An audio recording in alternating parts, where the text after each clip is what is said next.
In the beginning, there was darkness, and then, bang, giving birth to an endless expanding existence of time, space, and matter. Now see further than we've ever imagined, beyond the limits of our existence, in a place we call the universe.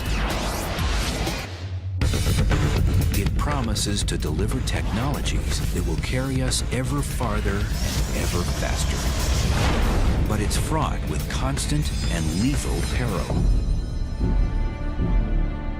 Flying in outer space is like going through a shooting gallery. It will test the limits of human capacity and human ingenuity. If something goes wrong, what do? Nothing. You just die. Welcome to the age of space travel.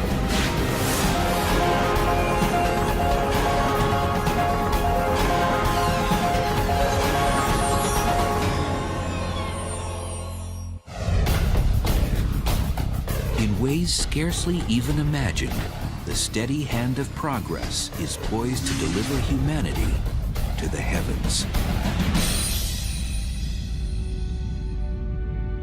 For ages, the mysterious splendor of the universe has enticed us from its remote heights.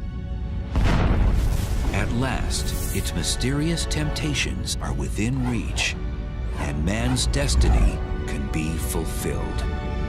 I don't know if it's written in our genes, but anytime you see something at a distance and it piques your curiosity, the first thing you want to do is get a closer look. So while telescopes get you pretty far in this regard, those things that are sort of close enough to be within the reach of our space program, why not take the trip? T-minus 10, 9, main engine start, 5, 4, and liftoff of Space Shuttle Atlantis to assemble. Prying free from our home planet's grip ranks among the greatest of human achievements.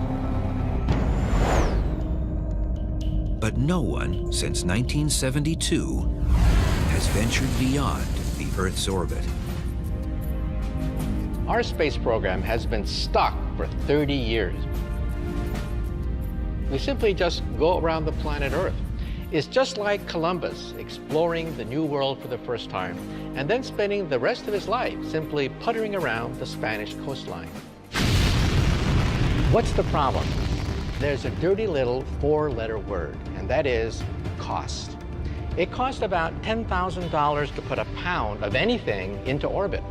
Imagine John Glenn made out of solid gold. That's what it costs to put John Glenn or you into orbit. It would cost about $20 million for you to take a weekend trip up to the space station. It would cost about $500 million for you to go to the moon. And for you to go to Mars would probably cost tens of billions of dollars. One way to reduce the cost of reaching space would be to find a more efficient way to overcome Earth's gravity. Remember the story of Jack and the Beanstalk? Jack was the little boy who climbed the beanstalk into heaven.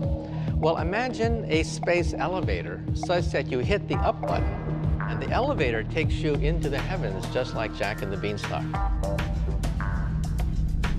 Instead of building from the ground up, the space elevator would be built from the top down. A satellite in geosynchronous orbit would drop a 60,000-mile cable back to Earth, where it would be anchored to the surface. Now we are within striking distance of being able to create fibers that can withstand the tension of traveling at enormous velocities in outer space as the space elevator rotates with the planet Earth. So it never falls because it rotates at the same rate as the planet Earth. The elevator's compartment would simply roll up the cable, shuttling travelers and supplies into orbit, where it would wait for a spacecraft. This system would entirely replace a conventional rocket launch. And that might reduce the cost of space travel by a factor of 1,000. Think about that. Then you begin to realize that perhaps a trip to outer space may be no worse than an airplane ticket. But beyond the limits of Earth's comforting embrace, exotic menaces await every space traveler. Flying in outer space is not like taking a nice ride in the country in a car. It's like going through a shooting gallery. To an unsuspecting voyager, it might seem the universe is taking aim with a firearm. There are particles in space, even dust-sized particles, pebble-sized particles, that are traveling tens of thousands of miles an hour and sometimes even faster. More than 500,000 of these projectiles, measuring over an inch in diameter, are zipping around our planet right now. They include pieces of glass broken off of solar cells, paint chips from spacecraft, and debris from rocket booster engines. And in deeper space, there's more danger from pebble-sized meteors called micrometeoroids. A small piece of dust can crack glass, it can penetrate metal, it can pulverize plastic. And that does happen in space all the time. But perhaps an even more deadly danger, not at all solid, lies in wait: radiation. The devastating effects of this invisible energy have been witnessed on Earth in the aftermath of the atomic bombs of World War II and the nuclear fallout of Chernobyl. Distressingly, our own life-giving sun spews out streams of poisonous radiation. So realize that we've been protected in this cradle. We've been protected by the atmosphere of the Earth. Magnetic field of the Earth gobbles up most of the flares from the sun to create the aurora borealis. In outer space, you get the aurora borealis coming right at you. There's no ozone layer, there's no magnetic field to protect you. It's just you and the harshness of outer space.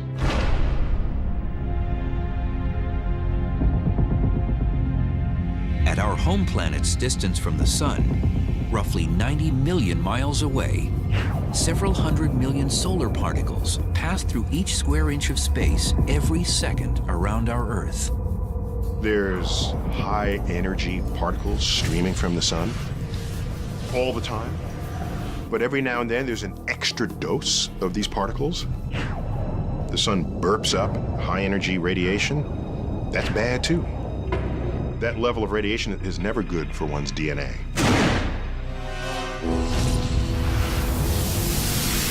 Sunspots flare up these extra doses of energy, like a battery of cannons bombarding the cosmos.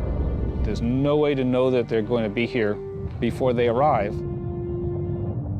Unfortunately, there's still a risk of radiation even as we get farther from the sun. That's because another invading energy lurks. Known as galactic cosmic rays, they hail from the distant alien worlds of exploding stars and black holes. Galactic cosmic rays are particles that are traveling at speeds very close to the speed of light.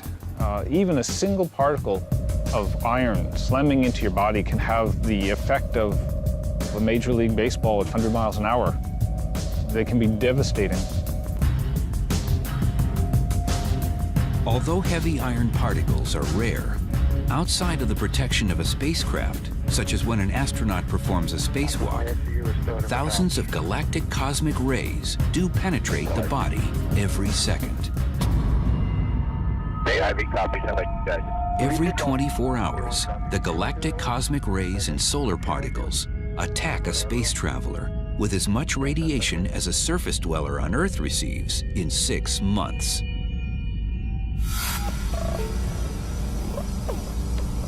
The human body won't immediately feel the impacting radiation, but in sufficient quantities, it can be noticed.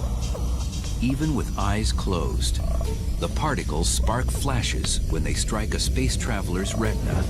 The flashes are not blinding, and you have to ask yourself, did I see something? And then you say, oh, yes, I did. And its appearance is a little different from time to time. However, the human body does feel the shock of this bizarre weightless existence. I think that the most dangerous thing going into space is the loss of gravity. Weightlessness causes almost every system in your body to start changing. And it doesn't stop changing until you get back onto a world where you're pulled down again by its gravity. One of the first casualties of zero gravity is a space traveler's sense of direction. What's up and what's down? Very good question. And first of all, it's whatever you want it to be. If you want this to be up, that's fine. But if you want this to be up, that's just as good. Most travelers will suffer from motion sickness for the first few hours, or most likely, days. It's just one of those things that you ought to resign yourself to facing, that everyone is very likely to feel a little bit disturbed in terms of orientation. Here on Earth, scuba divers floating underwater experience the nearest sensation of prolonged periods without gravity. It is for this very reason that aspiring NASA astronauts train to live and work in a gravity-free environment by subjecting themselves for up to 6 hours at a time in a large water tank. Now, scuba equipment, you still experience the forces of gravity, but it doesn't feel like it because your whole body is uniformly buoyed by the water that holds you up. And except for the visual cue of air bubbles floating to the surface, swimming underwater can mimic the sensation of disorientation. But as time passes in the weightlessness of space, the human body senses it no longer needs to resist the force of gravity and begins shedding muscle and bone mass. When you're in space, your body thinks you might as well be lying in bed. And so if you're not careful, your body will atrophy. To counter this, each day in space, an astronaut needs to exercise.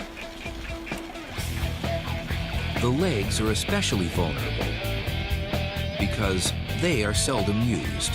In this world, the arms and hands do most of the work to move the body around. What would be the toughest thing to get used to might very well be just how you live in space, where you can't walk across the room. You have to float everywhere you're going.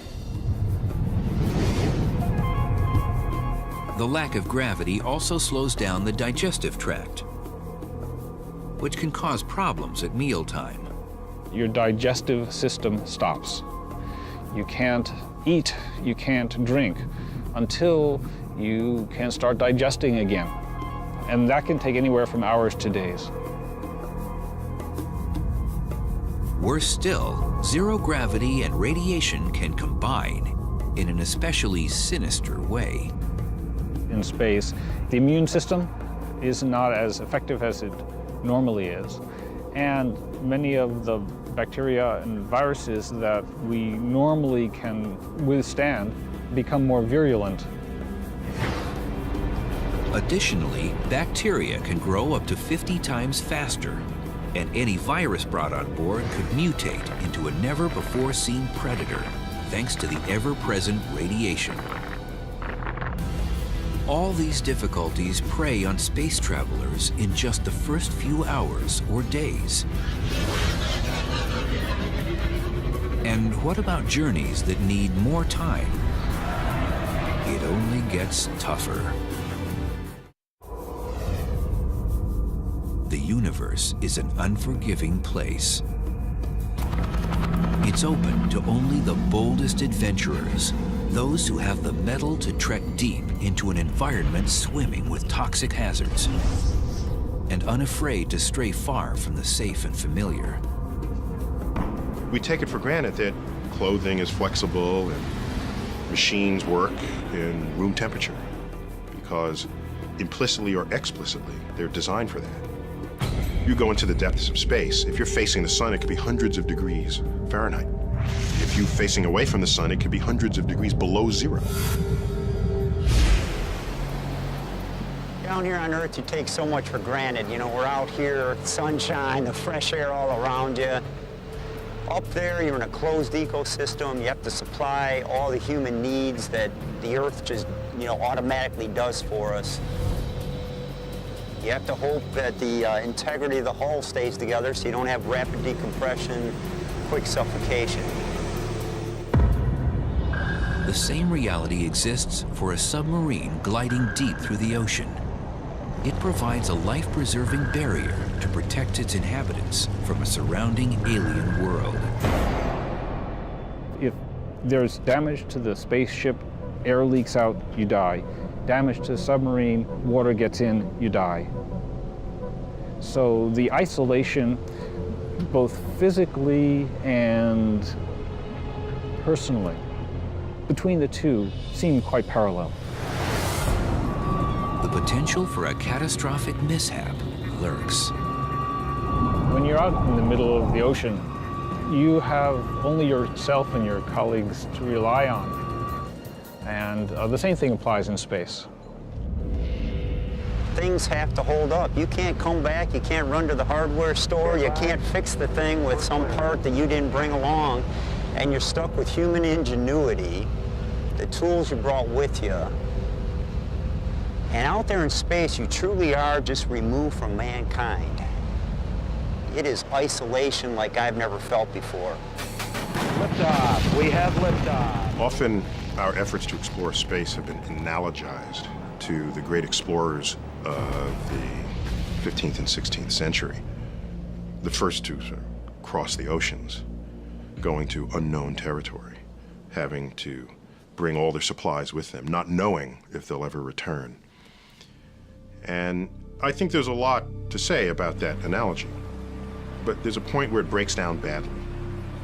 When Cortez landed in South America, when Columbus hit the Caribbean, there was still air there for him to breathe, all right? There were fruit on the trees. Suppose the Apollo 11 astronauts, Neil Armstrong and Buzz Aldrin, landed on the moon and, like, the engine broke. Okay, Houston, we've had a problem here. What do? Nothing. You just die. There's not sort of an engine tree that they can pluck parts from to repair their ship. So the hazards are vastly greater to human health in space exploration than traveling anywhere on Earth's surface. There won't be any service stations in case you break down, run out of gas, or need something to drink. One of the challenges of space exploration is either carrying along with you all the supplies you need, water, food, oxygen, or finding some way to manufacture that en route or at your destination. We're not there yet. We don't know how to do that yet. And so one hazard is if something goes wrong and you run out of food and water and shelter, that's bad. You'll die. Every sip, every drop of water is precious. On a space voyage, there will be no such thing as a shower.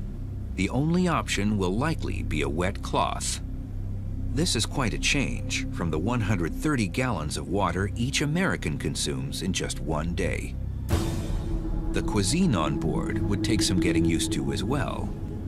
For a few days, you can take fresh fruits and fresh vegetables, carrots and apples and things like that.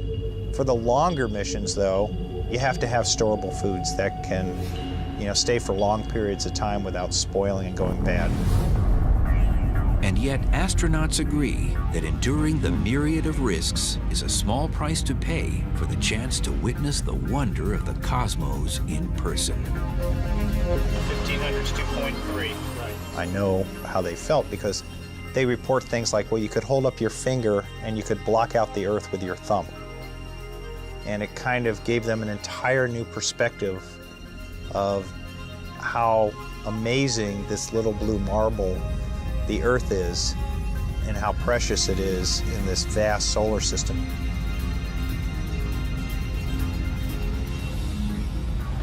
That experience changed me forever, and I think it would change anyone that could possibly have that experience in the future. However, the length of future voyages might limit the range of experiences available to space travelers. Distances in our vast universe can defy comprehension. If our sun were the size of a basketball, our Earth would be the size of a pea. If they were placed in Central Park, the nearest star would be another basketball almost 5,000 miles away in Hawaii. One of the prerequisites you might have for a space mission is that you're alive when you arrive at your destination. So you'd want your space missions to be small compared with the life expectancy of a human being. And right now, that pretty much limits us to the planets and possibly comets and asteroids, if we include those as places we might visit. The brutal, scathing landscapes of the solar system's inner planets, Mercury and Venus, do not make for tempting vacation destinations. Temperatures on Venus can exceed 900 degrees Fahrenheit, and the crushing air pressure is equivalent to being submerged in 3,000 feet of water. That leaves all points further out from the sun for potential exploration. But even trips to our closest attractions will still take several months or even years.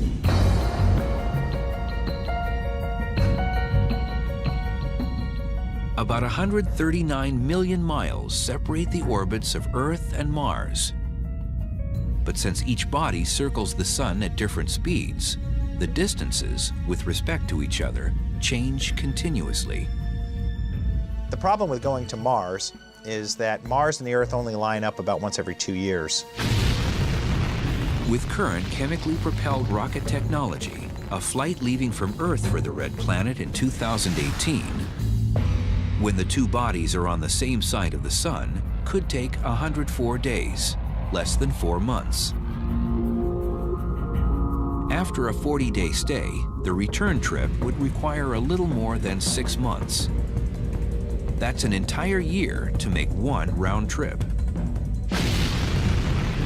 But a voyage departing in 2031, when the Earth and Mars are on the opposite sides of the sun, would demand about 20 months, nearly 2 years of travel time.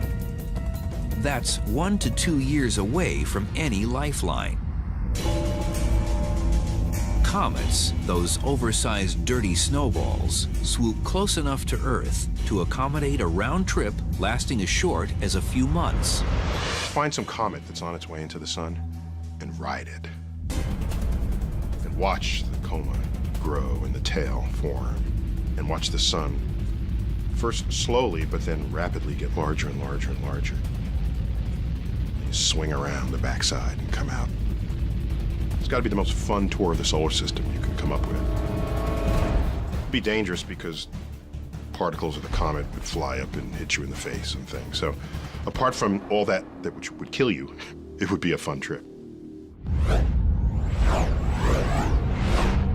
Just beyond the orbit of Mars, asteroids fly within range of a few years round trip from Earth. Future travel agencies might arrange cosmic versions of extreme vacations by exploiting the unique environments of these miniature planets. They put you on a sled and slingshot you into space in such a way that the weak gravity of the asteroid will hold you in orbit but won't pull you back down again. Would be a great ride. 3 times farther away than Mars, the orbit of Jupiter, with its crowded moon system, offers dozens of diverse visions. It may prove tempting for future travelers, but a round trip could take 5 years. Saturn is nearly twice as far as Jupiter, and the thought of decade-long trips might be too much to bear. But there are technologies that can slice the time it takes to visit Mars to just a few days. For mankind ever to venture into the depths of the cosmos, endeavor to bathe in the light of an exotic star, or even just a voyage to the suburbs of our own solar system, we'll need to find a way to travel much, much faster. What's the fastest we could travel? Nothing yet observed by science moves faster than the speed of light, 186,000 miles per second. The speed of light is the ultimate velocity in the universe. It's Einstein's cop on the block.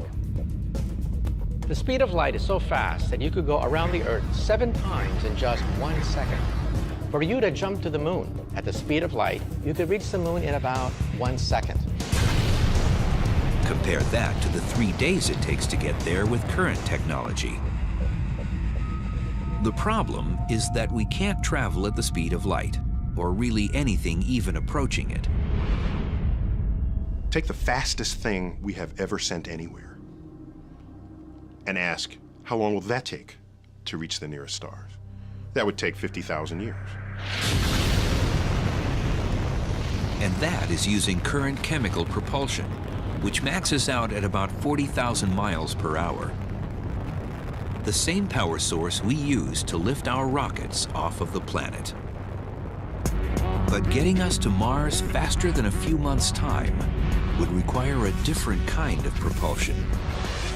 There are a few ideas for how to propel us to velocities closer to the speed of light, which would be fast enough to get us anywhere in the solar system in under a day, or even to the nearest stars in less than a decade.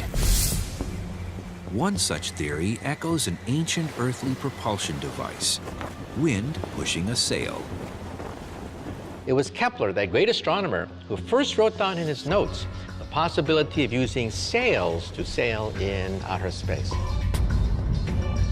Light streaming from the sun mimics gusts of wind in outer space. This solar wind is what creates a comet's tail as it nears the sun. However, sunlight scatters in all directions, and as the distance from the sun doubles, its power reduces by a factor of 4. With a little help from the moon, there is a manner in which light could be focused in one direction.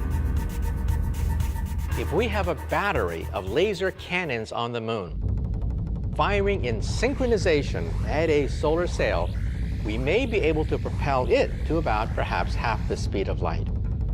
Now, lasers do diffuse with space. For example, if I have a laser on the Earth and I shine it to the moon, it does not create a spot on the moon. The spot is about 5 miles across on the moon. These sails, however, would be huge. Now we're talking about astronauts, perhaps spending months in outer space, designing a sail hundreds, maybe even thousands of miles across, sufficiently light and durable in order to capture light from a battery of laser beams on the moon. But solar sailing limits space vessels to destinations within our solar system. One alternative gets around this problem by tapping into hydrogen, the most abundant element in the universe, as a propulsion source. My favorite design to take us to the stars is the ramjet fusion engine.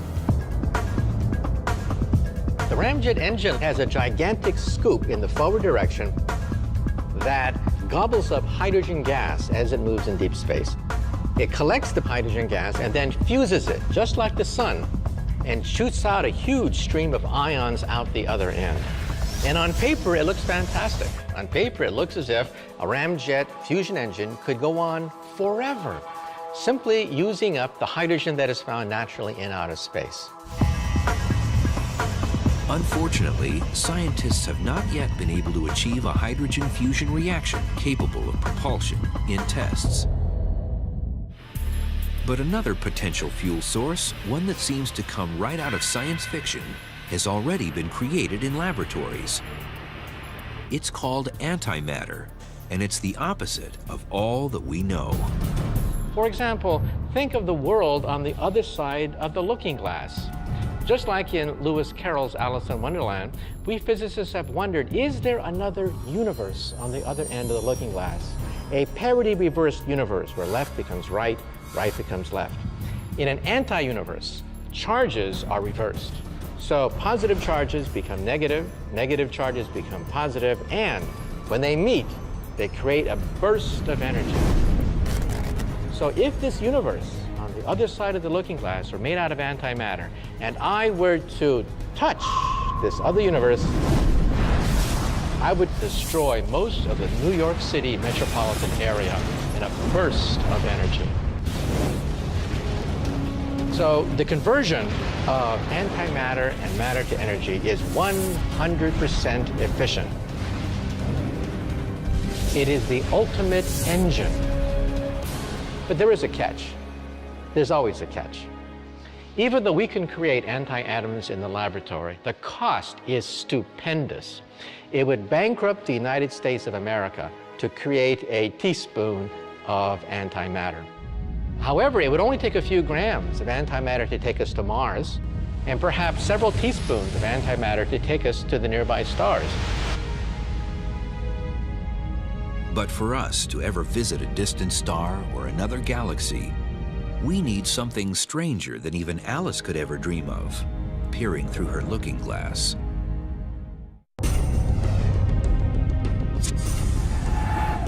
Scientists continue the quest for a propulsion method to carry us ever deeper into space. But even achieving light speed won't allow us to get very far. Light's fast, but the universe is huge. So even if we could ride on a beam of light, if we wanted to cross the galaxy, the way they do in all the science fiction programs, it would take 100,000 years to do it. And even at light speed, traveling to the nearest galaxy would take several million years. And if light speed is the ultimate speed limit of the universe, it seems we're doomed to confinement in our galactic neighborhood. What we're desperate for is some new understanding of the fabric of space-time that will allow us to somehow warp it, distort it, so that you can take shortcuts. And of course, that's what they do in Star Trek when they turn on their warp drives. They want to get from one side of the galaxy to the other. All they do is invoke the warp drive that warps the fabric of space, and then they take a little shortcut right there. They cheat, basically. Everybody knows Einstein's famous dictum, you cannot go faster than the speed of light. However, there's a footnote to it. You see, Einstein left open the possibility that you can fold the fabric of space and time itself so that you effectively take a shortcut through the universe. Think of a carpet. If you want to go across the carpet, that's the old-fashioned way.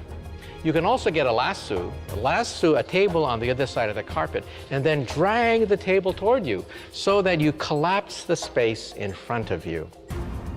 In a nutshell, Einstein says the bigger the mass, the bigger the bending of space and time.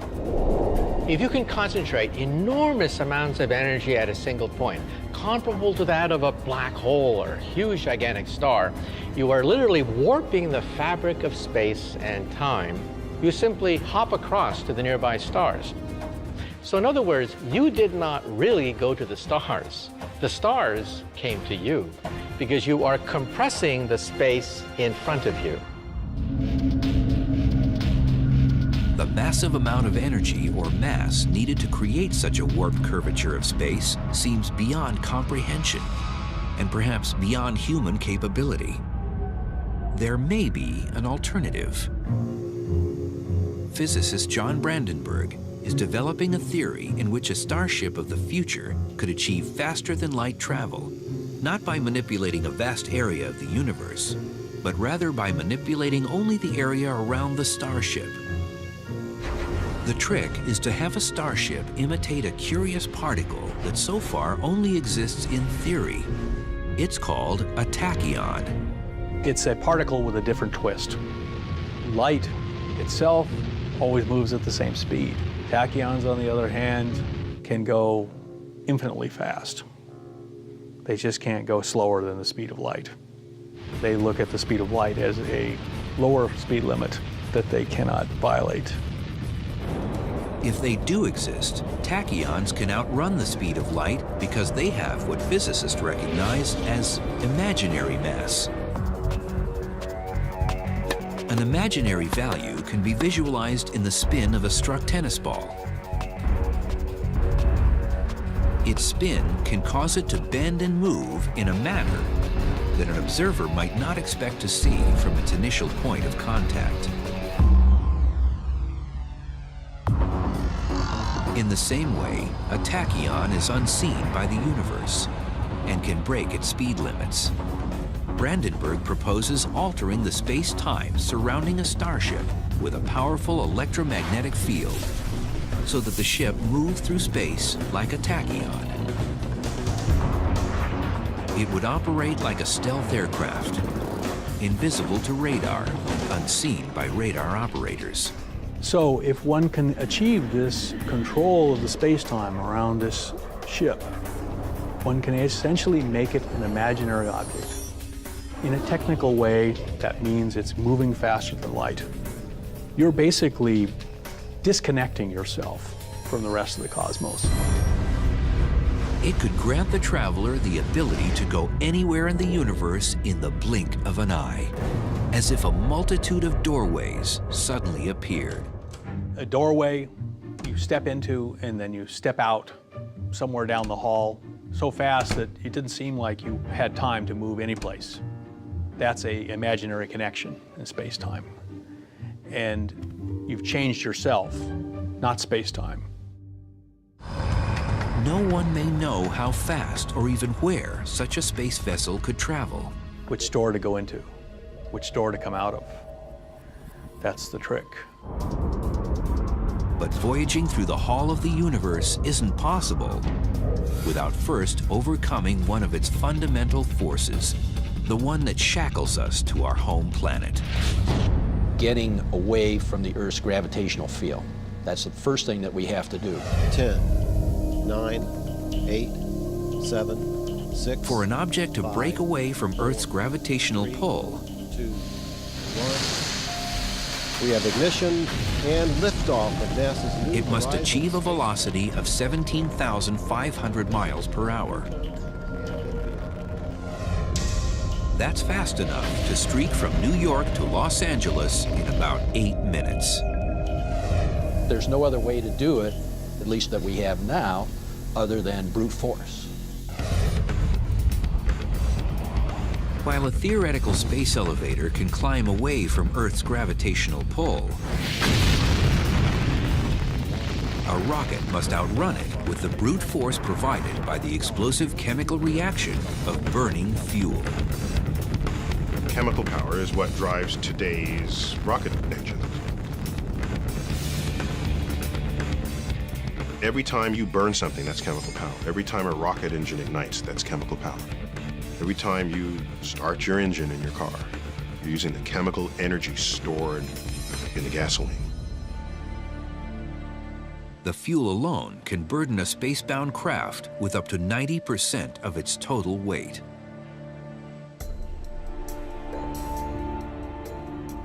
If you're carrying all the fuel you'll ever need, then most of the effort of the first ignited fuel is to lift the unburnt fuel into orbit.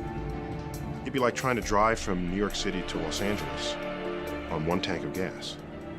Well, you would need a tanker truck behind you.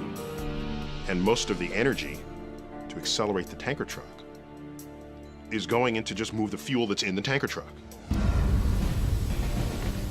The space shuttle, its rockets, and the fuel they're carrying weigh a staggering 4 million pounds. And nothing short of a bone-rattling eruption could push it up and away from Earth. Well, Brent, looks like your long wait is over. We wish you all the best luck in the world. Godspeed, and we'll see you back here in about 2 weeks. A journey into space today means that space travelers must ride a controlled detonation into the sky. Whatever the vehicle weighs, we have to generate about 1.5 to 2 times that thrust in order to get it off the surface of the Earth. To get the space shuttle up to speed demands 7 million pounds of thrust. To put that into perspective, if you can imagine me holding a 1-pound ball in my hand, if I'm holding it here and I'm holding it steady, I am exerting a pound of thrust on that ball.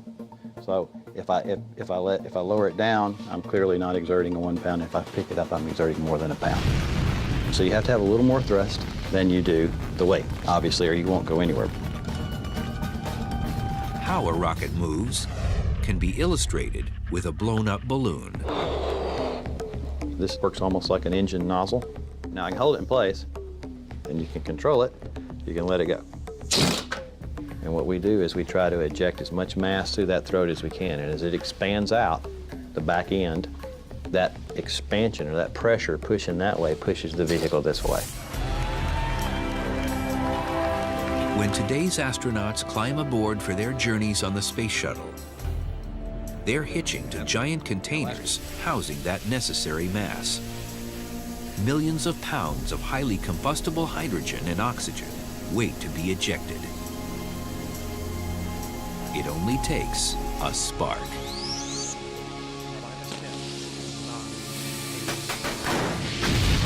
The main engine starts 6 seconds before takeoff. The whole shuttle shakes. It feels like it wants to just rip itself out of the launch pad. Liftoff of Space Shuttle Endeavour, expanding the International It Space shudders, Station. and you think, oh my gosh, that's an awful lot of force, about 1.5 million pounds of thrust. It's kind of surreal. It's like, this can't really be happening. It's something you've been wanting to do for years and years, and it's really happening. It's like riding a man-made earthquake. You've spent several million pounds worth of fuel to get to the first 2 minutes of flight, and then the solid rocket boosters come off. That's like a train wreck when those things come off. It almost feels like you're just accelerating faster and faster and faster as you burn all the fuel out of the big main tank.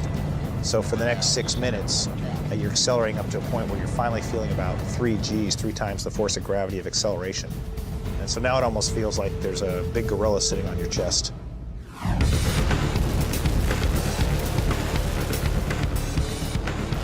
A drag racer who accelerates from 0 to 100 miles per hour in 2 seconds will feel G-forces similar to those experienced by astronauts. As the vehicle keeps accelerating and you're watching the speed tick by in thousands of feet per second until you get to 25 times the speed of sound. Then there's a cutoff, and then everything's floating. And now you're in space. So space isn't very far away. It only takes about 8 minutes and 30 seconds to get there. The next model for venturing into the great beyond and reaching new worlds will begin first with a visit to an old friend. Although not quite yet a space elevator, NASA's mission to return to the moon builds on the idea of Earth orbit as a base for farther voyages. NASA's Constellation program, a successor to the legendary Apollo program, aims to plant boots on the moon by 2020. 2 separate rockets form the foundation of the plan. The unmanned Ares 5 rocket, towering taller than a football field standing on its end, will carry the lunar lander, supplies, and an Earth departure rocket into orbit, where it will wait for the astronauts. The Ares 1 rocket will deliver the crew to orbit aboard a capsule. It will then rendezvous with the Earth departure rocket and blast to the moon. We can take more supplies, more commodities to the moon. That's what this tandem system provides for us. Instead of Apollo, which only allowed us to go for 1 or 2 days at a time and then come back.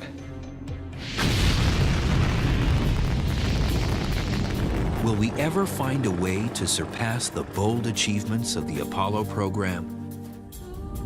Will we ever cross the vast expanse of the cosmos as quickly and effortlessly as we travel to another city or another continent?